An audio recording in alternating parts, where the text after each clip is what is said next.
আসসালামু আলাইকুম। মাছ কেনার জন্য আজকে চলে আসলাম আমাদের আড়তে। সরাসরি আড়ত থেকে মাছ কিনলে একটু কমে পাওয়া যায়, বিশেষ করে খুচরা বাজার থেকে পাইকারি মূল্যে মাছ কিনলে মোটামুটি ভালোই কমে পাওয়া যায়। তো চলে আসলাম আড়তে, এসে দেখি যে ভালোই ভিড় চলতেছে। তো প্রথমে এইদিকে দেখি যে দেশি মাছের ভালোই ডাক উঠছে। তো ট্যাংরা মাছগুলো একদম তরতাজা ছিল এবং দাম মোটামুটি রিজনেবল, মাত্র 450 টাকা করে দেখলাম দাম উঠলো। তো আমি আজকে আসলে ছোটো মাছ কিনবো না, এদিকে যে দেখেন তেলাপিয়া মাছ। আমি আসছি মেনলি রুই মাছ অথবা কাতলা মাছ, যেটা পাই দুটা থেকে একটা নিবো আর কি। তো এখন আমি খুঁজতেছি আসলে কোন সাইডে গিয়ে পাই আল্লাহ জানে। তো বাজারে এমনিতে অনেক ভিড়। আর আমাদের এই বাজারে আপনার পাঙ্গাস মাছ প্রচুর চলে। এই যে আজকে ব্যাপক বড় সাইজের পাঙ্গাস আসছে, প্রায় 4 কেজি 5 কেজি ওজনের। তো এই ময়মনসিংহের এই বাজার থেকে পুরো বাংলাদেশে পাঙ্গাস মাছ চলে যায়।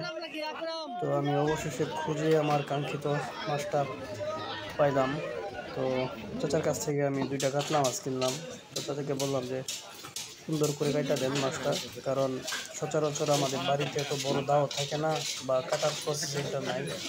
তো ওইখানে একটা সুবিধা পাওয়া যায়। তো আরও অনেক এখানে যে রুই মাছ আছে।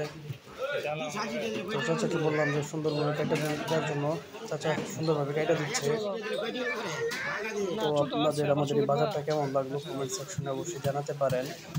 ভালো লাগলে পরবর্তীতে আরো ভিডিও আপনাদের সামনে নিয়ে আসবো ইনশাল্লাহ।